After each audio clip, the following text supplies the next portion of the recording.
really understanding why the heck you're doing all this. Who are you doing this for? Is it for your family, your children, your legacy? Is it for yourself? Is it prove to yourself that you can do this? And once you find out that why, that's what's going to keep you getting up early in the morning, working late at night. What would you say the next secret to real estate by design space?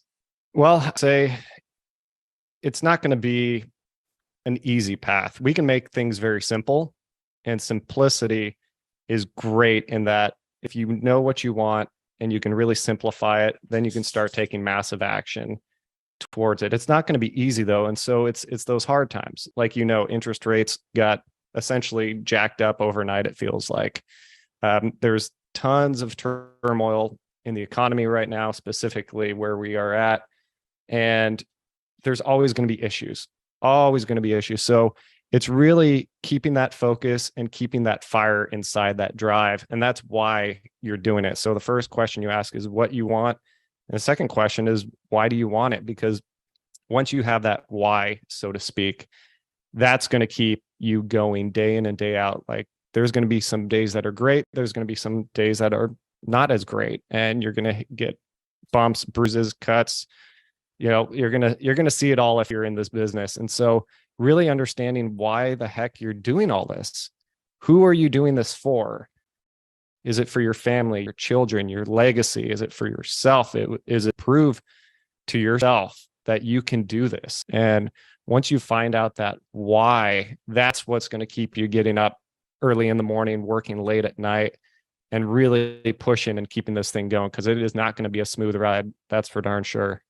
Okay, so first having a mindset that it's not going to be an easy path, right? There's going to be challenges, there's going to be issues, but then clarifying the why behind what you want, it helps you to keep that fire aflame or moving forward, or sustaining what you have maybe for the vision of what you want. It helps to keep the sustainability of moving forward. What's the best habit or practice that you do to keep things front of mind? Well, I wrote about it in my book, Superhero by Design. And if anybody goes to the website, superherobydesign.com, there's a free copy of the ebook. You just sign up on the front page. I think you just give your name and email address and you'll get a free copy of the ebook. Now, I talk about superpowers in that book because at that time in my life, I really was struggling in so many different facets of my life. And I needed to really change something. And what I found out is that our nervous system is probably the best superpower that we can utilize, that we all have.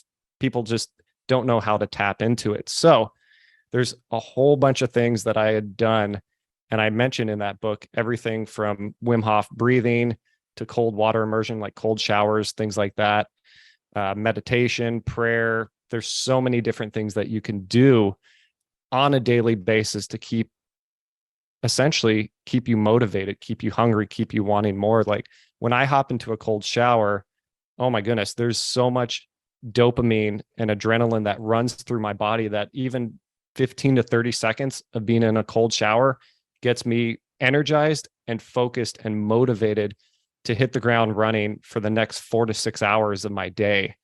And if you're living a life where you're very disciplined about your routine, your morning rituals, your evening rituals specifically, and whatever you might be doing during the day, once you have that structure, that's going to allow the motivation, the energy, and the freedom to really optimize every single day.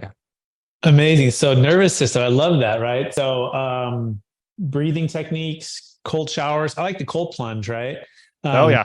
We haven't bought the plunge yet. And by the way, one of our strategic alliances are the creators of the plunge. It's called the Cold Plunge, and they're the ones that were on Shark Tank and stuff. What's really cool, I toured the facilities in California, Roseville, Rockland, Lincoln, California, and we talked about all of these things and the ability to tap into the nervous system and use what we've been given with just, I guess now, modern understanding of these things, right? When I hurt my knee in basketball, I had an ACL surgery. I took a whole year off. My nervous system and my body was so, I guess, atrophied, if you will, from going from intense workouts for so many years to really just basically stopping and not doing it, that when I came back to the high intensity, everything inside was just inflamed. And so I would sit, and at that point, at William Jessup University, we didn't have like maybe a proper training room. I grabbed like this big garbage can, and I would simply just put a bunch of ice into it, half ice, half water. And I would just sit in this thing for about 20 minutes or so, 15, 20 minutes, as long as I could go. But I felt my entire body, obviously relax, and it enabled me to get back and recover by the next day, to be able to practice again. I did that for probably a good month from the time that I came back, maybe a month and a half. And just that alone, understanding that concept changes, the nervous system. So I love that you share that it's the health and the physical and the mental that moves into designing your financial freedom. Anything else you want to add to that, Ace? No, I think you hit the nail on the head. There's so many different things out there, and there's so many great people. Like I had the privilege of learning under Dr. Andrew Huberman. He's huge right now in the podcast space, and he just offers so much good information. And I kind of shy away from, a lot of people call it like a life hack or biohack or something like that. Honestly, it's no hack. Like, we were designed this way. God designed us to have these nervous systems. We're just relearning how to use them. How do you think people survived thousands of years ago with hardly any food, clothing, or shelter in the craziest parts of the world? It's because we're so out of tune with our bodies. And once we become more in tune with our bodies, and it's not even just our physical bodies, but our emotions and everything that psychologically that we experience throughout our days, the more we spend time with ourselves. And that's why I talk so much about prayer and meditation as well. Having a spiritual walk is such a key component as well, because it gives you the opportunity to look inward.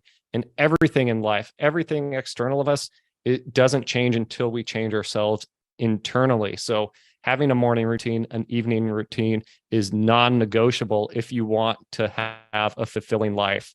I don't care if you get up at 4:30 in the morning, 5:30, 7:30, 9:30, doesn't matter. But you need to carve out that time. Yes, management is huge too, or really just spending that time with yourself, working on yourself, because once you do that, everything external of you is going to change. Amazing. We're speaking with Matthew Ace Hagerty. Go to superherobydesign.com, superherobydesign.com.